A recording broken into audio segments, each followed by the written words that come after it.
नमस्कार दोस्तों, मेरा नाम है प्रदीप चौहान। बात समझनी है तो पूरी सुननी होगी और आज तो जरूर पूरी सुनिएगा, तब आपकी समझ में आएगी बात। आज बात शशि थरूर की। आखिरकार शशि थरूर बदले बदले से क्यों नजर आ रहे हैं? आखिरकार शशि थरूर की राजनीति किस तरफ जा रही है? आखिरकार शशि थरूर क्या साबित करना चाहते हैं? खास करके जब ऑपरेशन सिंदूर चल रहा है, भारत पाकिस्तान के बीच युद्ध चल रहा है, उसके बाद सीज फायर भी हो गया, सीज फायर को लेकर सरकार घिरी पड़ी है विवादों में, तब कांग्रेस की तरफ से कोई स्टेटमेंट नहीं दी जाती। कांग्रेस का अपना एक स्टैंड है, वही कायम रहता है कि हम सेना और सरकार के साथ है। बाद में जो जेन्युइन सवाल है वो पार्टी के प्रवक्ता पूछ रहे, लेकिन शशि थरूर अचानक से बीजेपी के समर्थन में उतर जाते हैं, और न सिर्फ समर्थन में उतरते, आज की हालात को 1971 में जब इंदिरा गांधी ने पाकिस्तान के दो टुकड़े किए थे, उससे ज्यादा मुश्किल बताते हैं। यानी एक तरह से इंदिरा गांधी के उस वक्त जो इंदिरा गांधी ने किया था, इंदिरा गांधी सरकार ने जो किया था, उसको कमतर करके मोदी जी को ज्यादा बढ़ाने की कोशिश कर रहे हैं। उसके बाद कहा जाता है कि कांग्रेस हाईकमान ने शशि थरूर को खरी खोटी सुनाई है और नाराज भी है। हालांकि शशि थरूर मना कर रहे हैं कि मुझे ऐसा कोई मैसेज नहीं मिला है, लेकिन इंटरनल सोर्स कह रहे हैं कि उन्हें बताया गया है कि कितनी नाराज है हाईकमान। लेकिन कहा जा रहा है शशि थरूर पे इसका कोई असर नहीं दिख रहा, और शशि थरूर पिछले एक साल से लगातार कुछ इस तरह के काम कर रहे हैं जिसको कांग्रेस जो है वो मुश्किल में फंसती है। कांग्रेस की जो है वो एक तरह से फजीयत सी होती है और कांग्रेस अनकंफर्टेबल होती है, बीजेपी को फायदा होता है। खास करके प्रधानमंत्री नरेंद्र मोदी सदन में भी, सदन के बाहर भी आपको अक्सर शशि थरूर का जिक्र करते हुए पाए जाते हैं। एक बार याद है आपको, सदन में प्रधानमंत्री भाषण दे रहे थे तो वहां कुछ उन्होंने कमेंट किया था कांग्रेस में, उसमें बाकायदा कहा था कि शशि थरूर को इसमें मैं इंक्लूड नहीं कर रहा। अभी हाल ही में केरल में एक फंक्शन होता है जहां पर प्रधानमंत्री पहुंचते हैं, केरल के मुख्यमंत्री भी होते हैं, शशि थरूर भी होते हैं। वहां भी प्रधानमंत्री कहते हैं कि शशि थरूर आज मंच पे है, कई लोगों को मिर्ची लगेगी। शशि थरूर कहते हैं कि मेरा संसदीय क्षेत्र था इसलिए मैं वहां था। हालांकि ये पता है राजनीति में ऐसी चीजें नहीं होती, बहुत सोच समझ के चीजें की जाती है। उसके अलावा भी शशि थरूर को लेकर प्रधानमंत्री ने हमेशा हमेशा पॉजिटिव एटीट्यूड रखा है। लेकिन अब शशि थरूर जिस तरह से लगातार मोदी जी की सपोर्ट में आ गए हैं, उसके मायने क्या है?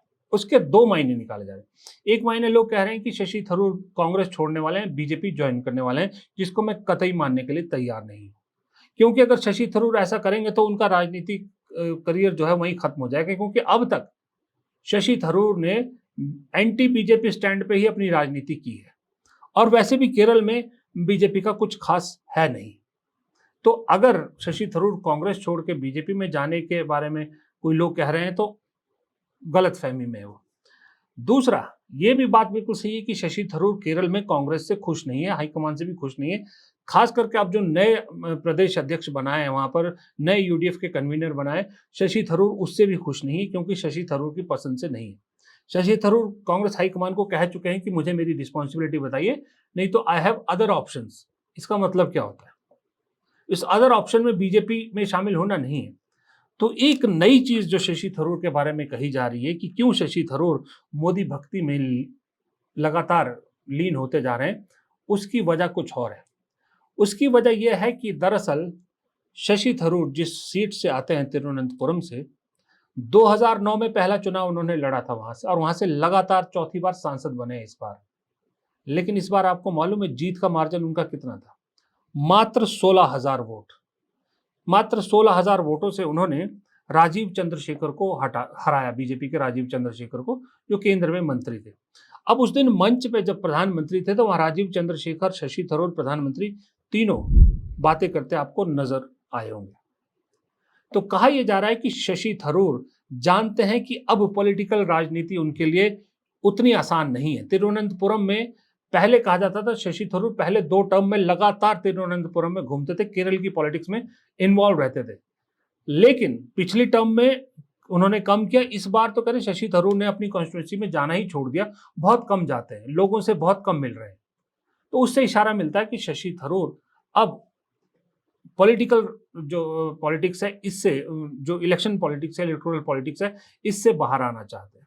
तो इसका मतलब वो बीजेपी के राजीव चंद्रशेखर के लिए सीट छोड़ रहे हैं, क्योंकि ये कहा जाता है कि अगर शशि थरूर वहां से हटते हैं तो राजीव चंद्रशेखर वहां से आराम से जीत जाएंगे। उनके लिए मुश्किल नहीं है, क्योंकि राजीव चंद्रशेखर बड़ा नाम है, बड़े वहां पर बिजनेस टाइकून है, मीडिया हाउस है उनके, वहां भी चलते हैं। आपको पता है नेशनल एक बड़ा चैनल भी है ही है उनका, तो वहां अच्छा खासा नाम है उनका।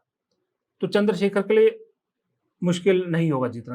लेकिन सवाल ये है कि अगर शशि थरूर वहां से हटते हैं, चंद्रशेखर के लिए जगह छोड़ते हैं, तो शशि थरूर को इसके एवज में क्या मिलेगा? अफवाहें हैं, ये मैं सच नहीं कह रहा, अफवाहों का बाजार गर्म है कि शशि थरूर की नजर दरअसल मोदी जी के कंधों पर, कि मोदी जी उन्हें अपने कंधों पर बिठाकर अगला यूनाइटेड नेशन जनरल सेक्रेटरी बना दे। जी हाँ, संयुक्त राष्ट्र के जो जनरल सेक्रेटरी है, संयुक्त राष्ट्र महासचिव के पद पर उनकी नजर है, ये कहा जा रहा है। क्योंकि यूएन जनरल सेक्रेटरी का चुनाव 2026 में होना है। चुनाव क्या, सिलेक्शन कह लिया आप, चुनाव कह लीजिए, वो 2026 में होना है। और शशि थरूर को लगता है कि मोदी जी इस पोजीशन में हैं कि वो शशि थरूर को यूएन जनरल सेक्रेटरी बना सकते हैं। और इधर मोदी को भी ये लगता है कि शशि थरूर अकेले ऐसे इंसान है जो आसपास जितना पॉलिटिकल सिनेरियो है, जो यूनाइटेड नेशन में इस पोजीशन के लिए फिट है और भारत का रुख, भारत का स्टैंड अच्छे तरीके से रख सकते हैं, क्योंकि शशि थरूर पहले भी यूनाइटेड नेशन में रह चुके हैं। मोदी को भी थरूर सूट करते हैं और थरूर को मोदी सूट करते हैं। ये दोनों के बीच की एक नई केमिस्ट्री कहा जा रहा है कि ये पक रही है। दरअसल आपको ये देखना होगा कि शशि थरूर जब 2009 में पॉलिटिक्स में आए थे, उससे पहले वो यूनाइटेड नेशन में ही उनका ज़्यादातर जीवन बीता। 1978 में उन्होंने एक स्टाफ मेंबर के तौर पे यूनाइटेड नेशन में अपना सफ़र शुरू किया था, लेकिन उसके बाद बढ़ते बढ़ते बढ़ते 1 जून 2002 से लेकर 9 फरवरी 2007 तक वो यूनाइटेड नेशन के अंडर सेक्रेटरी जनरल रहे हैं। कोफी अन्नान जब जनरल सेक्रेटरी थे, तब under general secretary Shashi Tharoor थे, जून 2002 से फरवरी 2007 तक। उसके बाद 2010 में देश में प्रधानमंत्री मनमोहन सिंह की सरकार थी। मनमोहन सिंह ने यूनाइटेड नेशन जनरल सेक्रेटरी के पद के लिए शशि थरूर को नामित किया, शशि थरूर को नॉमिनेट किया। लेकिन शशि थरूर उस वक्त दक्षिण कोरिया के बान की मून से हार गए, हर राउंड में हारे। एक जो परमानेंट मेंबर्स हैं यूएन सिक्योरिटी काउंसिल के, उसमें से सिर्फ अमेरिका उस वक्त शशि थरूर के सपोर्ट में आया था, बाकी सब बान की मून के सपोर्ट में गए थे। तो वो एक टीस, कहीं ना कहीं वो एक उम्मीद या वो एक आशा या वो एक सपना कहीं ना कहीं शशि थरूर के दिल में अभी भी बसा हुआ है कि वो एक दिन यूएन के जनरल सेक्रेटरी बनना चाहते हैं। क्योंकि वैसे भी राजनीति से, रेगुलर राजनीति से दिख रहा है कि उनका मन उठ चुका है।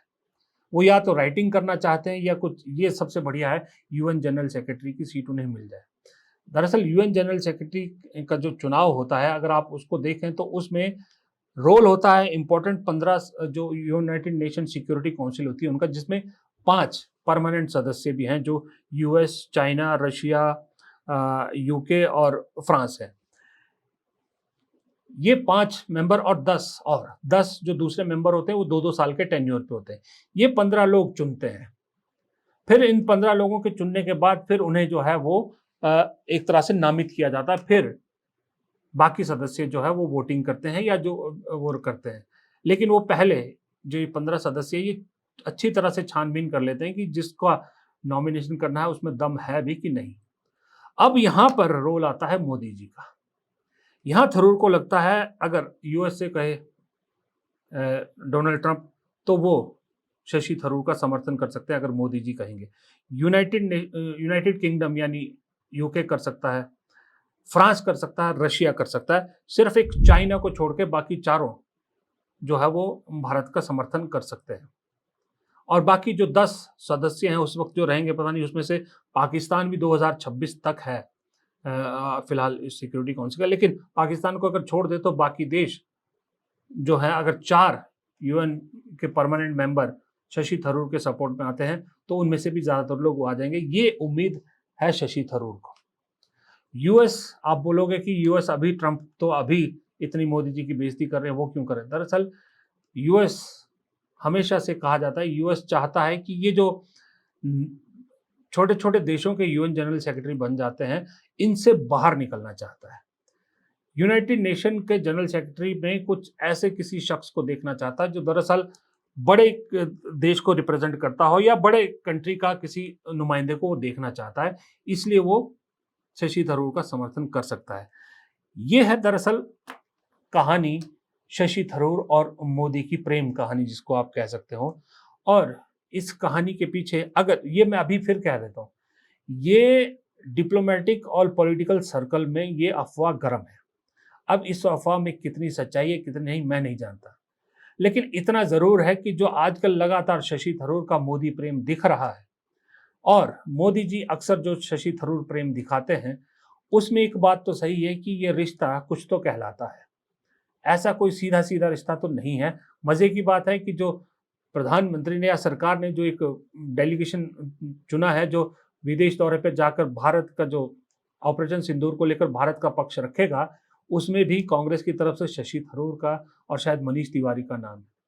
शशि थरूर उसमें भी है। तो शशि थरूर के, और शशि थरूर मजे की बात है वो मिनिस्टर ऑफ एक्सटर्नल अफेयर भी रहे हैं मनमोहन सिंह सरकार में 2009 और 2010 के बीच में। उससे पहले एचआरडी एमओएस रहे हैं 12 से 14 तक, उसके बाद सॉरी। तो मिनिस्ट्री ऑफ एक्सटर्नल अफेयर्स का उनको तजुर्बा भी है, डिप्लोमेट भी रहे हैं, यूएन में काम भी किया है। तो मुझे लगता है, मोदी जी को लगता है इससे सूटेबल कैंडिडेट उनके पास नहीं है, इसलिए मोदी जी को थरूर सूट करते हैं, थरूर को मोदी जी सूट करते हैं। इस चक्कर में थरूर जब तक हैं तब तक मुझे लगता है वाट कांग्रेस की लगाते रहेंगे। मुझे ऐसा लगता है कि थरूर शायद इतनी जल्दी तो नहीं कांग्रेस छोड़ेंगे, केरल चुनाव तो निपटने की देंगे, उसके बाद की स्थिति को देखते हुए फिर फैसला लेंगे। पर मुझे ऐसा लगता है कि जैसे मैंने पहले भी एक दिन वीडियो में कहा था कि अब वक्त आ चुका है कांग्रेस थरूर को साफ साफ कह दे कि या तो इधर या उधर, वरना नमस्ते टाटा बाय बाय कर दे। एक और मणिशंकर अय्यर कांग्रेस अफोर्ड नहीं कर सकती। कांग्रेस के पास अभी केरल हारने का कोई ऑप्शन है ही नहीं, है ही नहीं। कांग्रेस के पास ऑप्शन है, तो इसलिए केरल में जो उथल पुथल मच गई है नए अध्यक्ष बनने के बाद, उस पर भी एक दिन बात करेंगे। लेकिन वहां स्थितियां कांग्रेस के लिए अच्छी, जो गुटबाजी की जो लेके जो खबरें हैं वो अच्छी नहीं आ रही है। इसमें अगर शशि थरूर जैसा एक कोई एग्जाम्पल सेट कर देती है कांग्रेस हाईकमान, तो शायद चीजें सुधर सकती हैं। फिलहाल इस वीडियो को यहीं खत्म करता हूं। अगर वीडियो पसंद आया हो तो लाइक बटन दबाना मत भूलिएगा। आप लाइक बटन दबाएंगे तो हमारे वीडियो को रीच ज़्यादा मिलेगी। कमेंट बॉक्स में आपकी राय बेहद महत्वपूर्ण है। चैनल सब्सक्राइब नहीं किया तो प्लीज़ चैनल को सब्सक्राइब कर लीजिए, हो सके तो वीडियो को शेयर भी कीजिएगा। और आर्थिक मदद करना आपकी इच्छा पर निर्भर है। ज्वाइन बटन या सुपर थैंक्स के ज़रिए जो आपसे हो सके कीजिएगा ज़रूर। नमस्कार।